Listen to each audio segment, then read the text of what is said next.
and welcome to the latest episode of the Online Warriors podcast. I am Illeagle 86, and on behalf of the Online Warriors podcast, myself, the Nerdbomber herself, Techtic himself, happy holidays. Merry Christmas, if that's your thing. Happy Hanukkah, if it's your thing. It's December, so that's what life is for us now. Have you guys transitioned your commute music over to Christmas music? If you listen to music, I know some of you are weirdos and you listen to, podcasts. No, it's not Christmas season just yet. It's Spotify Wrapped season first, and then Christmas for me. Okay, so that's fair. I have made the first of all, when you were talking about weird podcast people, was that directed at me? Yeah, I know you don't listen to music on your drive-in. But also, I feel like a lot of people listen to podcasts on their commute. So we appreciate you listening to us. Yeah, no. And also, for what it's worth, Spotify Wrapped, I meant to mention this. Thank you, Techtic, for reminding me. You know what my number one podcast listened to was this year? Was it us? It was the Online Warriors podcast. Yes.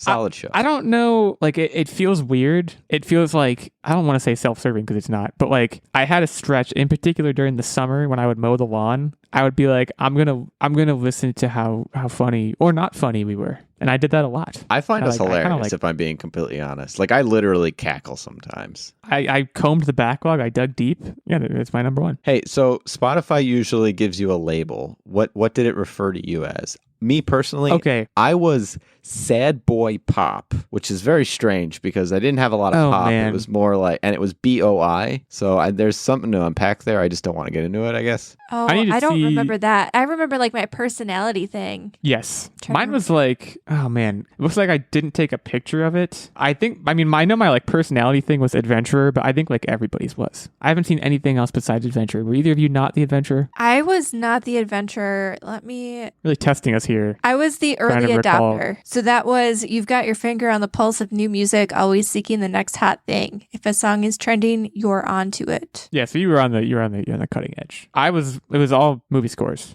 That my entire Spotify rap was dominated by movie scores. Because podcasts are just one section of it where they're here's podcasts. And then there's the music. It's you wanted to treat your life like it was a movie the entirety of your year. And I was in the top 0.1% of Nicholas Breitel listeners. I don't even know if that's how you pronounce his name, by the way. But he's the guy who did the Succession soundtrack, which is really good, by the way. Which is not interesting. Everyone's going around talking about their Spotify Wrapped, and I'm just I'm a weird person. And I can't really engage with this. You gotta just let your weird flag. No, I messed that up. Your flag fly. No. Actually, I prefer weird flag.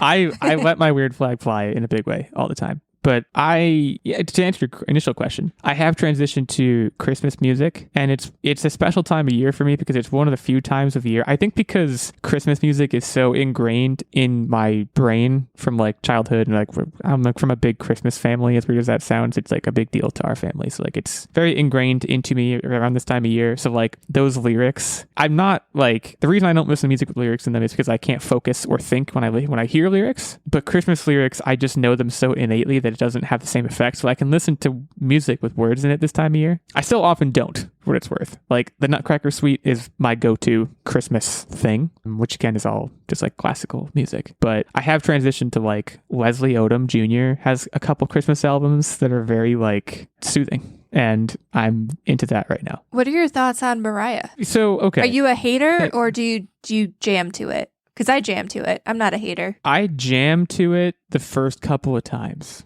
And then I don't transition to hate after that. I transition to indifference. At a certain point, you understand as a human being living in society in 2022 that every year you're going to be assaulted with that song about 6,000,000 times. And there's a period of acceptance that I think I've grown comfortable with. But it's a great jam. All right. There's no denying. And I'll hear it again 100 more times before the year's over. So I just want to correct myself, by the way. I was sad boy hype moody. That's what I started the day with. Then I seized the day with angst powerful moody. And then I ended the day with pumpkin spice cheerful peppy. So I don't know what's going on with me.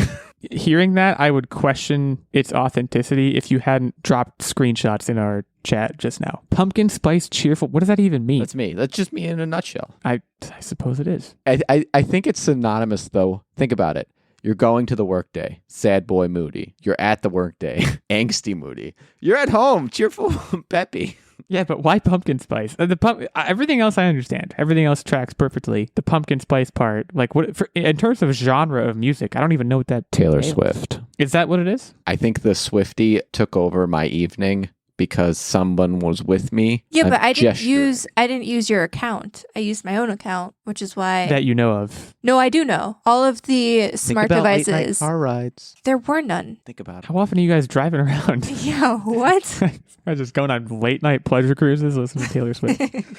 Well, look, it's pop on your favorite Christmas music, but not right now because you're listening to the Online Warriors podcast. We have a great show lined up for you. This was the week of movie trailers, and I wanted to, we have 3 that we're going to discuss in some detail, which I'll get to, but there were a couple other ones that we are leaving on the cutting room floor. Super Mario Brothers, there was another trailer that came out. It still looks bad. That's I don't know. See, I don't know what else needs to be said about it, but pretty good. It looks better, but it still looks bad. That's my honest take. I think we agree to disagree on that one. I think Chris Pratt voice still sounds bad, but the rest of it looked pretty good. I liked how they drew from all the different IPs, but we're not talking about that right now. I think Anya Taylor-Joy can bring it, and in particular, she can bring joy. She could bring it. It sounds like maybe we should have talked about that one, but we're not going to. In addition to that, The Last of Us released a full trailer, not just a sneak peek, and I can't even. Again, we're skipping that one because I can't even describe. Our comments would be just literally.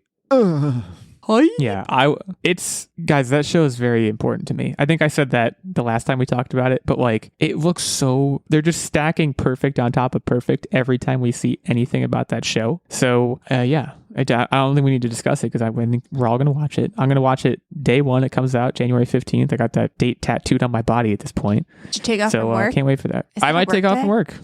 Who knows? I haven't even checked. It might be like a Sunday. Isn't that what HBO typically does? Shout out to HBO. It is a Sunday. So, curl up with a nice glass of something and watch some zombies. We are talking about 3 other trailers not mentioned, which we'll get to. Some pretty big IPs. Well, two pretty big IPs, and I don't even know how to describe the other one. We'll correct. Get to it. The exact reaction that you just had is spot on. Yeah. So let's. You know what? Why don't we get that one out of the way? Because tonally, it's completely different. So I'm talking about Cocaine Bear. Okay, and I love this. So one of the reasons this is in here. What is the genre?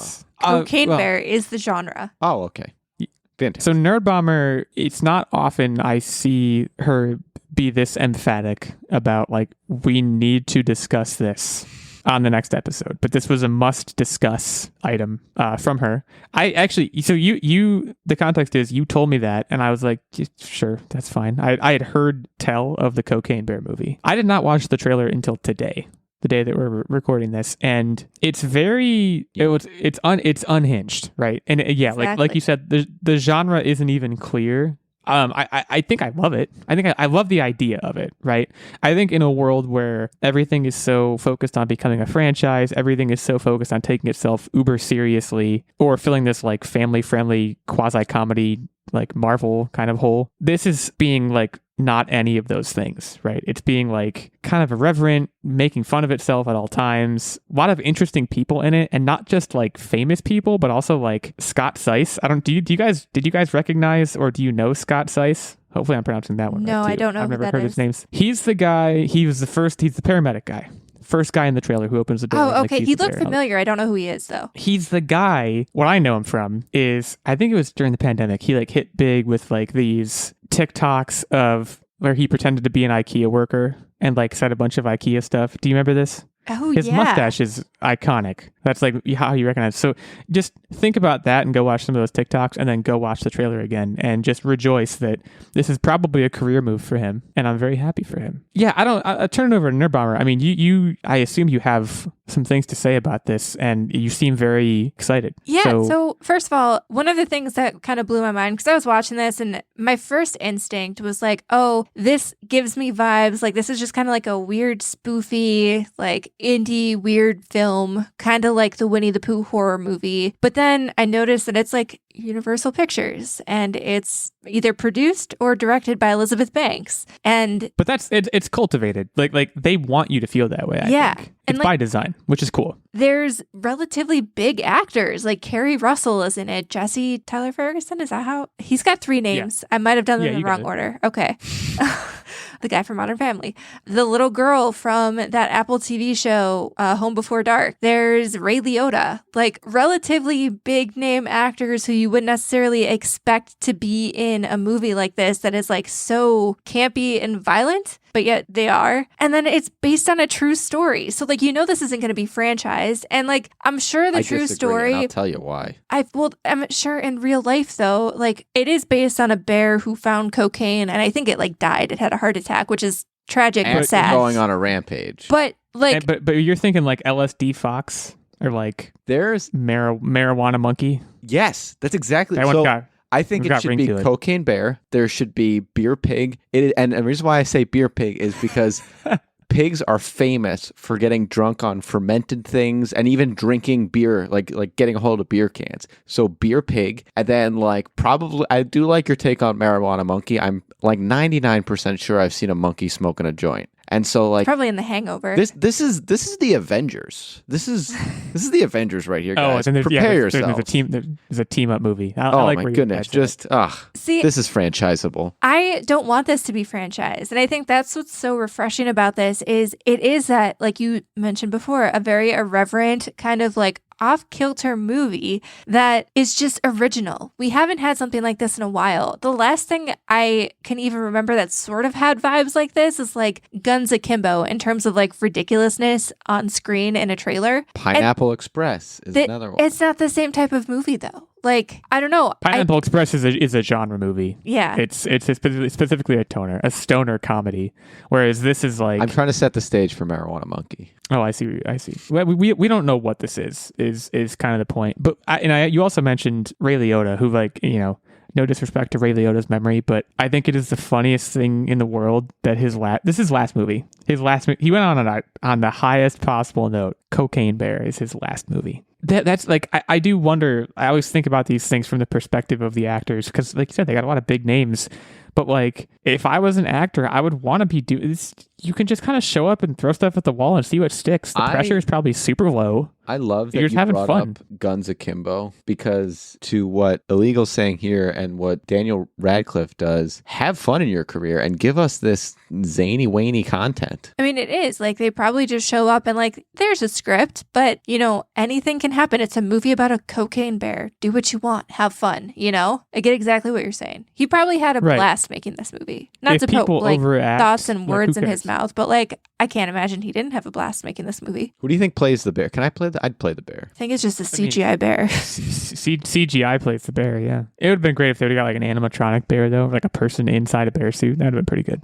Maybe for the sequel. What is it? Bud Light or Labatt Blue has the bear costume people who go around to bars and hand out cans. Just have that guy. I've not heard of this. Really? That's like guerrilla marketing. I think so, yeah. I don't know. I've seen a Labatt Blue. Maybe it's Bud Light. I don't know. One of those beer brands has a person dressed up in a bear costume, and they go around with a cooler to a bar and they'll just hand out cans of beer. I guess if it was guerrilla marketing, they'd be wearing a gorilla suit. But all right. Well, Cocaine Bear, like you said, Elizabeth Banks, I believe, is directing this movie, which is also interesting. Director and producer, coming out February 24th, 2023, Valentine's Day. Honey, let's wait 10 days after Valentine's Day and go see Cocaine Bear.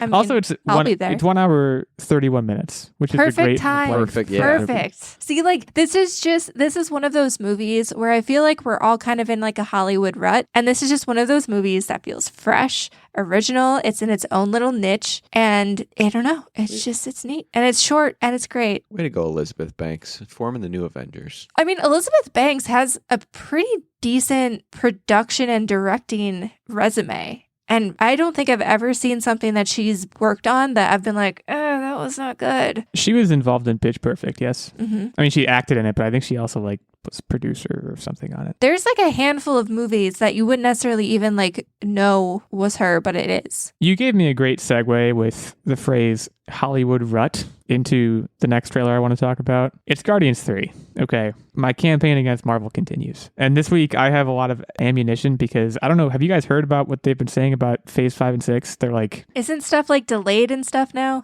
They're pumping the brakes because Phase 4 is turning into a bit of a crap show. Like, I don't want to say it's a disaster. That's too strong of phrasing, but like, it's not going great. So they're like, we need to rethink this. And I'm like, finally.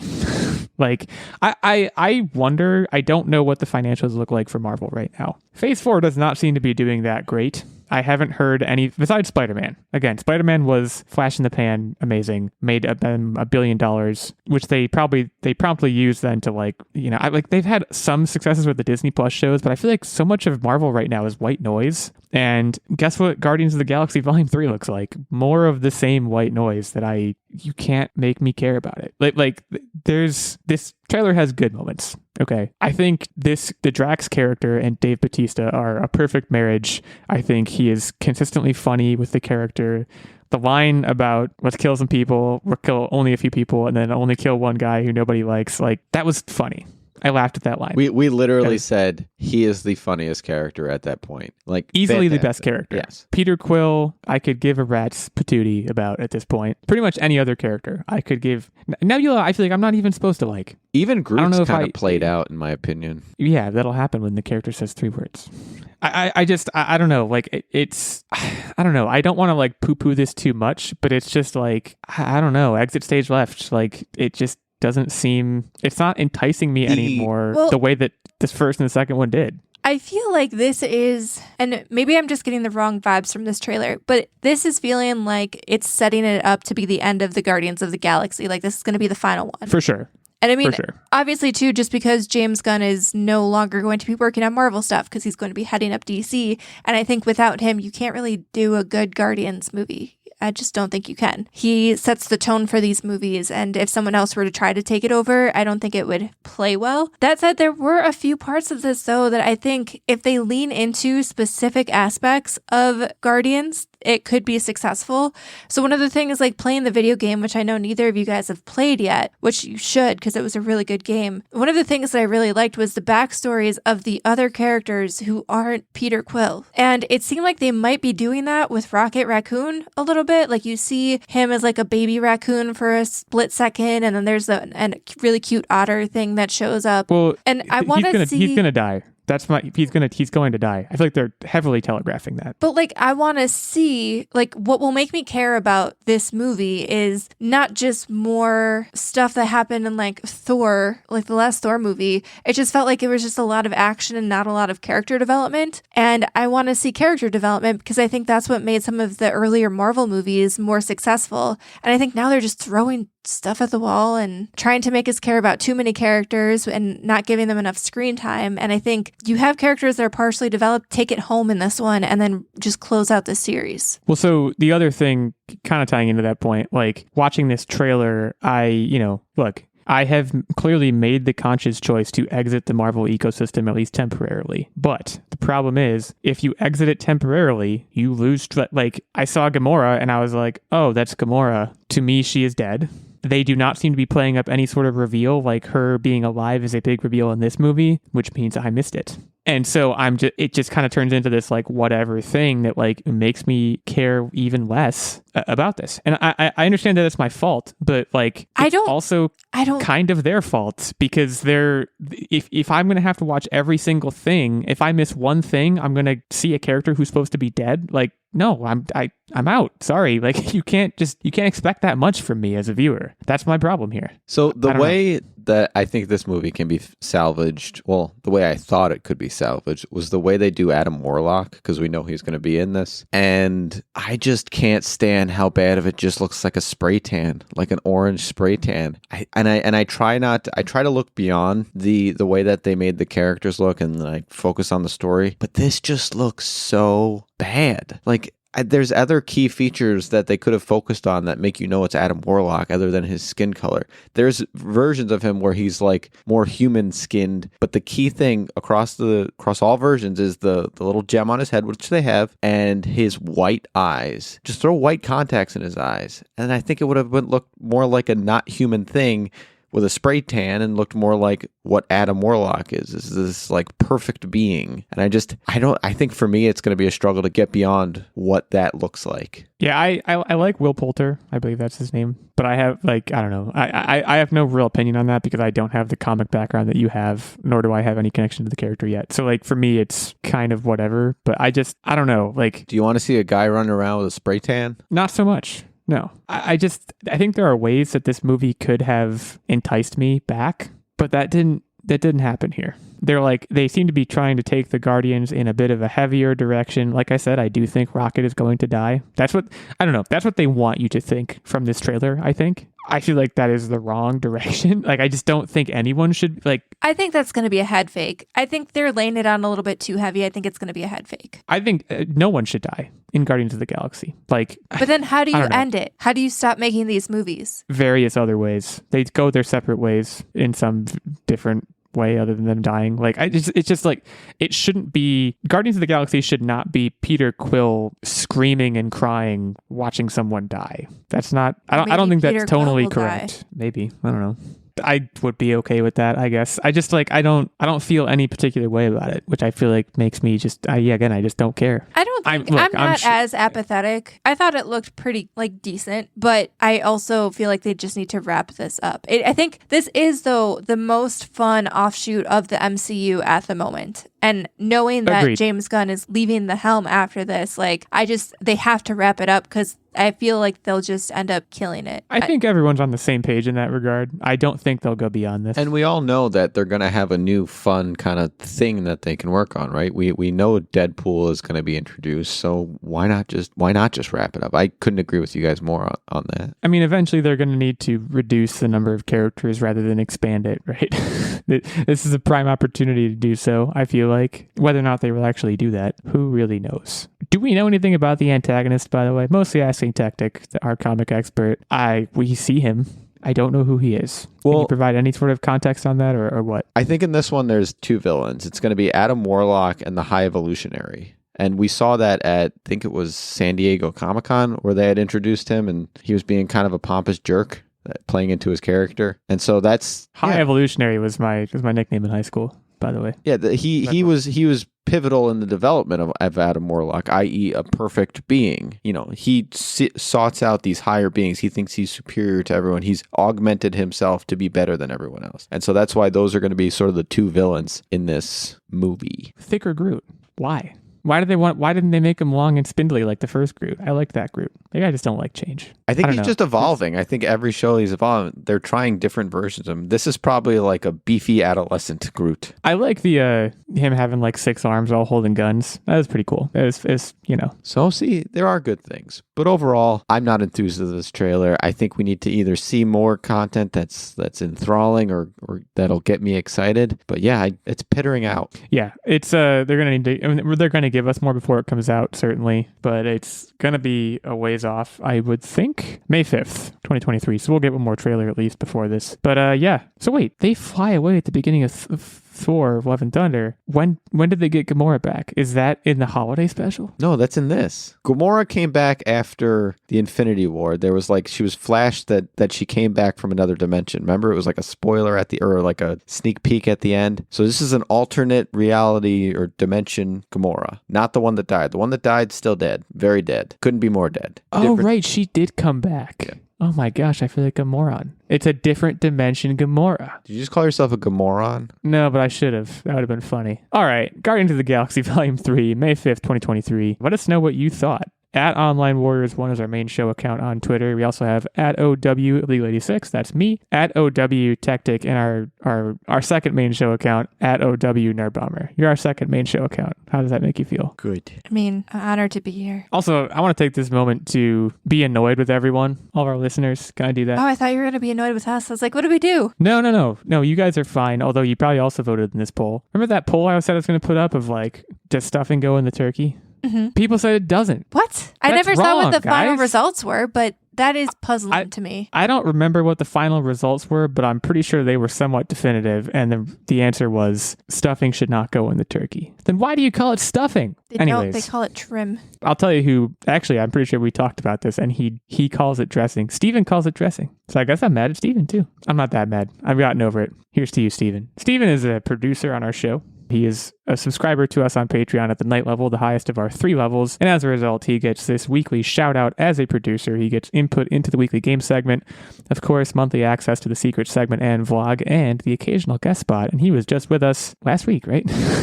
Last week or 2 weeks. Time flies when you're having fun. If you want to be like Steven, which you do, you can subscribe on the night level. There's also a Squire level, which is our second highest level, which gets you access to the monthly secret segment and vlog. And there's also a page level, which gets you access to the monthly secret segment. In November, our monthly secret segment involved the Christmas movie bracket. We broke down what the best Christmas movies were. It was a good one. So if you want to hear that and any other secret segment, you can head over to patreon.com/onlinewarriorspodcast. Get the details there. Help us keep this thing rolling. Hang out with Steven. Hang out with us. Patreon.com/onlinewarriorspodcast. We're going to take a short break now. Shout out a sponsor or something. Another podcast. Who knows? And we will come back to talk about Indiana Jones 5.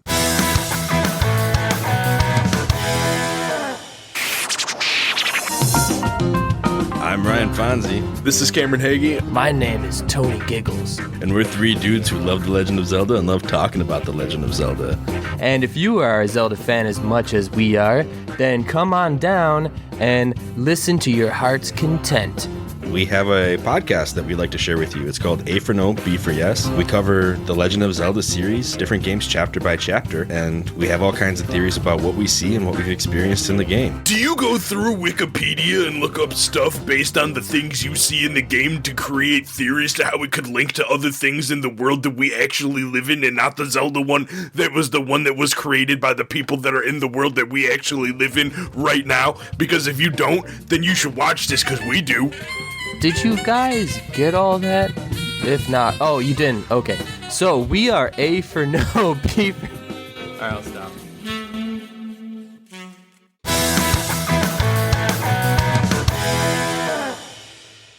Indiana Jones 5, also known as Indiana Jones and the Dial of Destiny. Now, right off the bat, I like the title. The title, in fact, might be the thing I like the most about it. There is something that I was very excited about, and we can get into it more, but I have to lay this out here. So for the entire trailer, there is this young woman, right? She's giving like sly, knowing glances to Indiana Jones, and in my head, I'm like... Yeah, Phoebe Waller-Bridge. That's who it is? Okay. Well, in my head, I'm like, Harrison Ford is old. And, I'm not ageist, but he cannot bag that. I was like, what? Like, in what world? In what world? I was getting enraged the longer that this went on.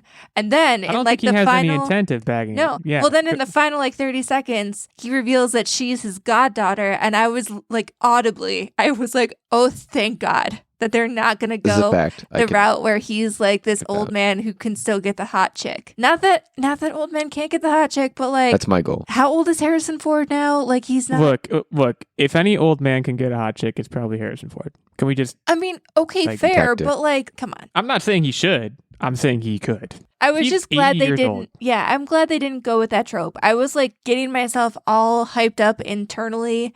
I was like, oh, they're going to do this. They're going to just give him the hot young chick, even though he's like 80. This is going to be terrible. I'm going to hate this. And then they didn't. And it was a nice surprise. This is, okay, this is very hard for me because... Techtic is laughing at me. I love Indiana Jones so much. It's one of my favorite franchise, in particular the first 3. I love The Last Crusade. I love it so much. He's too old. Yeah. Like these stunts are not believable. I understand that you can't separate the idea of Indiana Jones from the character, but also from the actor Harrison Ford. And as a result, you have to let it die. You don't have a choice. You have to do that. You can't spin it off. They thought about doing it with Shia LaBeouf. That definitely they toyed with that idea in the 4th movie. It didn't pan out. At that point, you have to let it die a vaguely graceful death, and they apparently are not willing to do that. On the other hand, I think this movie could be really good. I think it would be better if he was 15 years younger. He's not. Like, let me put it this way. If this movie had come out in place of Crystal Skull, I think it would have been gangbusters. Because at that time, I think he was like 65. He could still kind of do it. You know, he could still get it too. You know what I mean? He could probably pull. He could pull. I don't know if that's the case. But like, I'm sorry. I just like I can't. And you know, for what it's worth, people who are thinking like, oh, Disney forced him. No, this is like his favorite character. He loves doing this. He probably wanted to do this. You know, it's not them forcing him into it, but I think it's a little bit on him too. I think you have to let this die. But here's the thing. We say he loves doing this, but was he really doing this? And what I mean by that, did anyone notice that it looked like bad CGI at moments where he was doing stuff? The horse stuff is all definitely, that's not him. Like it didn't look good at all. No, it looked quite bad. We also should take a second to talk about de-aging. I think it's an interesting time for humanity. Something else that you could came tell out, it was like a deep fake. It was worse than a deep fake. Like I've seen deep fakes that I'm like, wow, this was not at that level. It was like vaguely impressive. Don't get me wrong, but it's still like uncanny valley kind of weird, and like it gives me hope that computers aren't totally going to take over the entire everything. That they can't make that look more convincing. It's just like I'm so torn again because like it had everything. The trailer had everything I want an Indiana Jones movie to have. The problem was the man driving the bus is 80 years old. If the scenes we saw were more flashbacky and it isn't him, you know, doing all this stuff, it's more him coordinating with someone else, I think it has a redeemable quality, but I think that's a stretch from what we saw in the trailer. It's difficult. Like, okay, let me put it this way, put it to you in the form of a question. If they announced right after this one came out, if they announced, all right, Indiana Jones 6, boy, I don't know, name an actor. Ryan Gosling is the new Indiana Jones. What is your interest level? No thanks. Get behind that. Oh, wow, completely mixed. I don't like. It doesn't have to be R&D, right? I would give it a chance. But like, Indiana Jones. Hear me out. Make a new franchise. It's okay, but it's hard. Yeah, agreed. I would love that.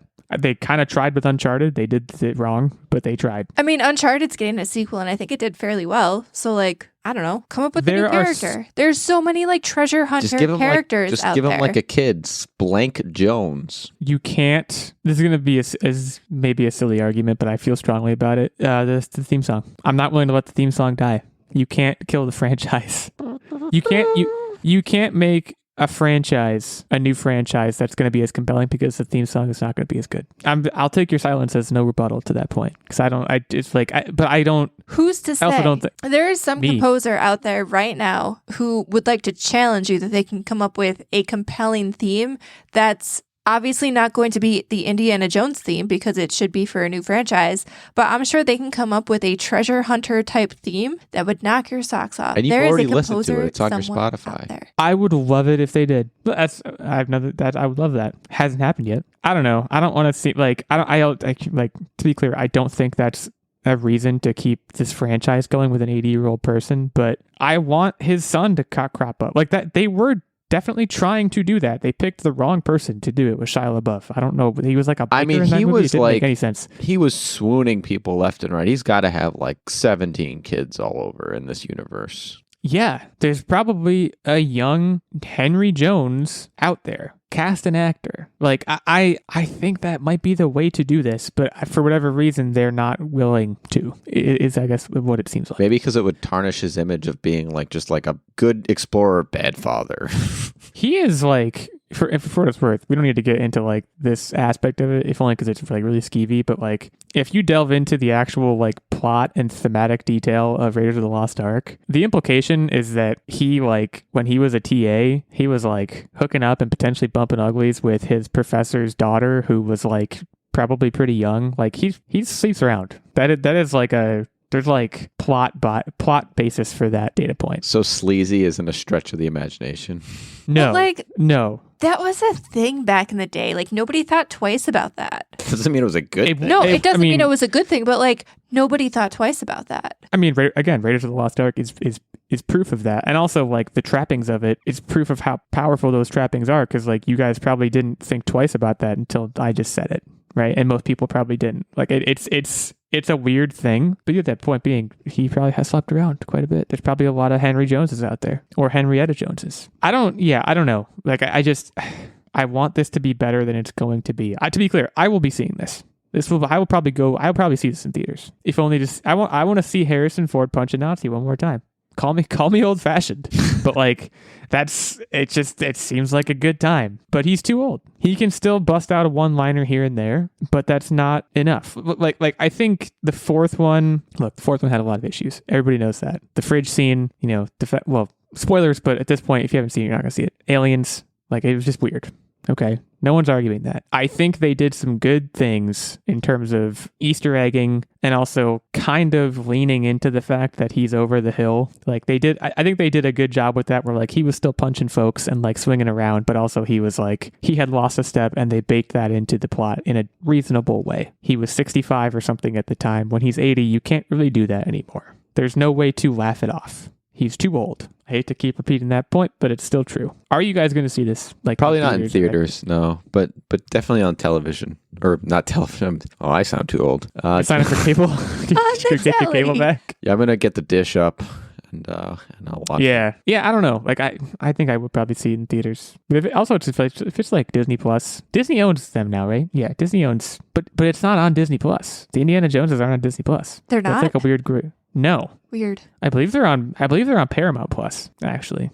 So it's a weird gray. I think Paramount was like the original studio. It doesn't matter. It's like a gray area. But I am curious. Wherever it winds up, I might do it that way. You know, now that we have a trailer for the movie, I don't know if you guys remember, but like back in the day, probably like a year or two ago at E3, remember there was like a clip of an Indiana Jones video game? What happened to that? Yeah. And like, will it come out around the same time as the movie? Like, is it just like underground until the movie's about to drop and it's like, surprise, here's Indiana Jones video game. Let's do some live research. Indiana Jones video game, October 28th, 2022. New Indiana Jones video game. Everything we know so far from Tech Radar. Indy is back in this new Indiana Jones game. Genius. All right. Okay, that's all we know. So we don't know.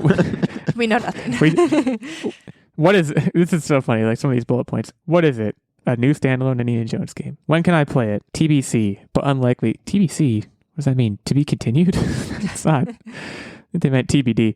But unlikely anytime soon. Where can I play it on? TBC, again. Xbox and PC platforms look likely. Maybe to be confirmed? I suppose. We don't know anything, is what it sounds like, which is unfortunate. I would love another Indiana Jones game. I played one. I never finished it. It was really hard. I was really young.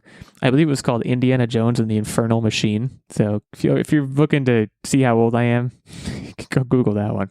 Indiana Jones and the Dial of Destiny. Which, again, I still like the title. The Dial of Destiny sounds kind of corny, but I love the alliteration. It comes out June 30th, 2023. That's soon. So, also, when I Googled this movie, just full disclosure, there's some great people in this. Mads Mikkelsen, Antonio Banderas, Boyd Holbrook, and listed in the cast, Shia Surprise himself. Really? Apparently, he will be coming back in some form. I don't know. I can neither confirm nor deny his involvement, but Google suggests that he's going to be in this.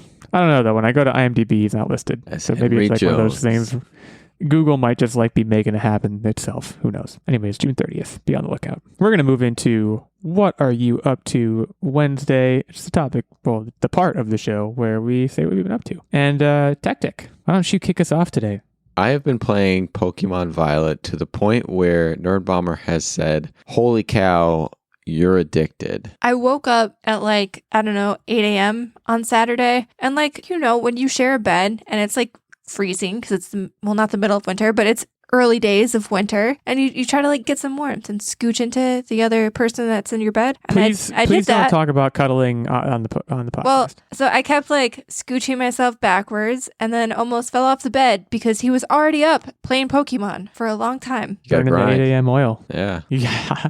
Hey, respect. Got all my badges. Making good progress. Got my my dream team. Hey, to whoever is listening, I don't know who your favorite Pokemon is, but mine is Dragonite. And once I found out that I can have Dragonite on my team, I had to grind to get it, and it's my dude. So there was no stopping me, and I did it. It was my weekend goal, and it has been achieved. So in addition to that, I put up a couple more Christmas decorations, making the house all lively, and then the last thing is, this is sort of giving it to you guys live, but we all figured out that Nerdbomber's personality is akin to Eeyore. You're making that part of your... Oh, yeah. This is my new favorite thing.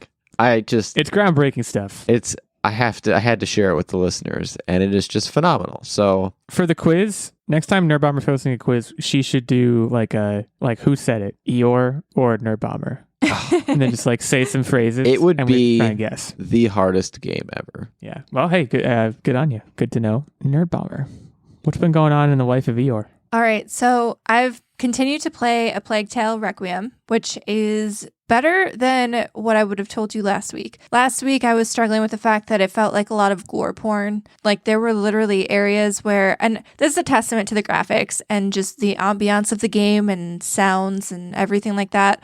But, like, there were parts of the beginning of the game, and this isn't really a spoiler. It's taking place during a plague. Like, this is not a shocker, but you're literally walking through like a river of dead bodies, and you're squelching through dead bodies, and it's just very like heavy and oppressive. And I made mention of that last week and how it was really kind of like not taking me out of the game, but like made me want to avoid playing it because it was just so heavy. But then it got to a certain point, and why I liked the first game so much was, the writers of A Plague Tale weave this very interesting supernatural story around a real historical time period. Like, the bubonic plague was obviously a real thing that happened, but they spin this new and interesting tale that's kind of like, something that you wouldn't know unless you played this game. Obviously, it's all fictional. It's supernatural stuff. They kind of pick that thread back up where it's not so much just here's a bunch of like death and bad imagery and punishment. And they started really digging back into, the origin of, I don't want to spoil it for anybody, but the origin of the bad thing that's happening and why the rats are there.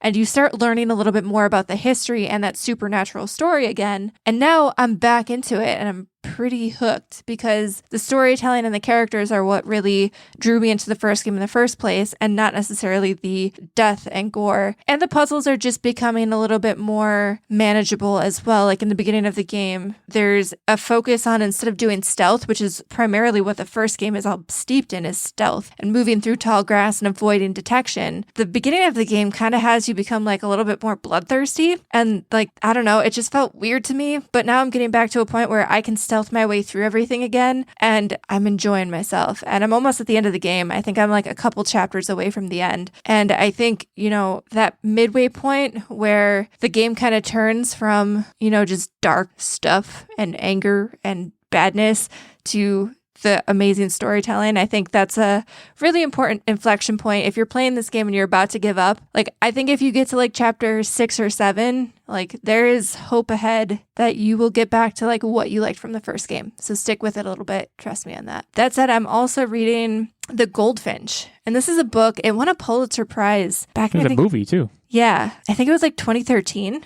It won a Pulitzer Prize. I might be making that year up in my head, but I think it was like back in the 2010s era. I've had it for a while on my bookshelf because it's like a thick boy. It is almost 1,000 pages. And I took it with me on our trip for Thanksgiving because I figured it was like a good car read. And I really, really enjoyed it. I would give it like, the main character goes through like a terrorist attack in the beginning. And then a lot of it's just following him through boyhood, grappling with like the PTSD, like getting shipped around from home to home because his mother dies in the attack and stuff. And a lot of people compare it to like Dickens. I don't know if I would give it that comparison, but it's almost like a more tolerable Holden Caulfield sort of deal. And then I'm like almost at the end of the book though, and it's starting to like jump the shark a little bit, and I'm very confused because it just tonally kind of changed a little bit and it became very like action oriented, where before it was a little bit more just like introspective, and I'm a little confused. So I'm working through this last like 100 pages, and it won the Pulitzer in 2014, by the way. Okay, so maybe it came out in 2013. No, it would have had to come out. It did. It came out in 2013, yeah. So I didn't make that up. That's good. But yeah, it's all of the reviews. So like, one of the things, I bought this book and then I use Goodreads. I think I talk about it a lot here. And some people love it. And it's like, this is the best book. It should have won the you called Pulitzer, yeah, whatever you want to call it. It won that award. I may have gotten it wrong. It deserves that award. And then other people are like, I hate this book. I don't understand why it won any award. It's kind of like Holden Caulfield. Like, as a character, people either love him or hate him. I actually hate him, but this book... So whiny. Yeah, so very whiny. polarizing. This... Pulitzerizing. So, like, this is one of those books that I feel like you're either going to love or hate. And I really did enjoy it. I'm just very confused about how this book is concluding because it doesn't make sense. So, all right. Interesting review. Yeah. That's pretty much me. If you want to get through like 900 pages of a 1,000-page book and then be confused at the end, give it a whirl. I heard the movie was really bad too. Yeah, I heard that too. On my end, not a whole lot to update on. Did get the old Christmas tree. We have 2 trees in the house now, one fake, one real. The real one's right in our front window. And I hung some lights on the inside windows so they are visible on the outside. That's my Christmas light effort level and hack for the year. And we recently invested in a family of reindeer. Not like a real like they're not real reindeer. It's like the lit ones that are outside on the lawn. So you should just get a real family of reindeer, put them out on the lawn, be like, neighbors. Probably would be here you go. Considerably more expensive, and also Big Lots did not sell real reindeer. They did, however, sell these reindeer, which are fake and lit up. Getting excited for the holiday season, finishing up some shopping, and still kind of working my way through Assassin's Creed 2, which is part of the Ezio collection on the Switch. It's great. Look, it's one of those experiences of which I've had a fair few where the main quest line is not where I'm spending my time. I'm spending my time, like, they give you a town and they're like, if you make the town really good, you'll make a lot of money and you can buy all the cool things. And I'm like, I'm just going to do that. So I'm spending a lot of time on that. And it's very soothing. The free running, I will say, like, it's very fun. There are certain challenges that you do in the game where you have to, like, raid tombs of former assassins. And they set up these little challenges for you where you need to, like, either climb to a really... There was one point where I was playing this game and my palms were sweaty because of how high up I was. Mom's spaghetti. Heights. It is a mom spaghetti situation. There was another point where, like, you have to, like, do these free running challenges in a certain amount of time, and the camera angles can really mess with you because they set the camera for you, which is not what they do otherwise. So there have been some challenging bits that I feel like have not aged the greatest, but altogether it's been a very positive experience that I'll be continuing with. I suspect when I finish Assassin's Creed 2, I probably will not jump right into Brotherhood. I will probably take a little break before jumping into the next one, but that's to play God of War. That's where I'm at right now. Probably a Christmas. I happen to know for a fact that Returnal is going to be under the tree, so that's a possible candidate. More to come on that. In the meantime, Nerdbomber, you are the quiz lady for today. What do you have for us? We have It's a Wonderful Trivia. It's trivia about It's a Wonderful Life, if you didn't catch the drift. Oh, Techtic is toast. I've never been more confident, but go ahead. All right, so this is Price is Right style trivia, as per usual, where it's all numerical-based answers, and whoever gets closest to the answer without busting or going over gets the point. And I have 5 total questions, plus a tiebreaker if needed. And, we will have Techtic go first to give Illeagle a little bit of a break here. The records, update on the records. Nerdbomber 13 and 10, Techtic 13 and 11. I'm at a respectable 10 and 18. Steven 2 and 2. All right. So, first question. So, Ellen Corby played one of the characters who withdrew money from the building and loan during the bank run scene. How much did she ask for? $23. That's too high. I'm fairly certain. You know what? I'm going to look. I have nothing to lose here. It's 10. I'm 10 and 18. I'm almost positive. I'm going to try and shoot for the exact answer. I'm almost positive it's $17.50. Illeagle gets the exact answer. So, fun fact I've seen this movie a lot of times, guys. A lot of times. So the original script actually had this as just $17, and this was something that Ellen Corby kind of improvised, throwing the 50 cents on there because she thought it would be funny. And Jimmy Stewart was so caught by surprise that he kissed her, and that was total improv. That wasn't in the script, but they left it in the film because it was so cool. Well, I don't know if cool is the right word, but like it worked. Memorable. Yes. Yeah. So everybody knows our favorite angel in the movie, Clarence. How long is Clarence actually shown on screen and in his human form, so not his star form, during the film in minutes? 13 minutes. That's a bust. I'm gonna go 1 minute. Illeagle gets this one. He's actually in the movie for 15 minutes, although his voice is heard started in the opening scenes. He actually doesn't appear in person until the back half hour and only has 15 minutes of screen time. Seen this movie a lot of times. See, but the thing, that's not a dig against me. I've seen it a lot of times. No, it's not. But like your guess was really good. Yeah, I own the novelization of the script of this movie. I'm just saying more things that make it so I should win and I'm going to lose. But I'm just, look, that's where we are. All right, so this is the third question. We'll see if Illeagle gets 3 right off the bat to lock in a win here. To break out the broomsticks. In what year was Clarence Oddbody born? He knows this, and I hate that he knows this. But Techtic, you're up first. I'm going to say 1200. That's a strong guess. That's a really good guess. I know it's in the hundreds, but I don't know. He says how old he is at the bar, but I don't remember how old he is. I'm gonna do some gamesmanship and say 1201. Illeagle takes it home, though we will go through the 2 other questions just for funsies. Didn't even need to do that. Clarence was born in 1653. All right, so this is weird. This is another good one.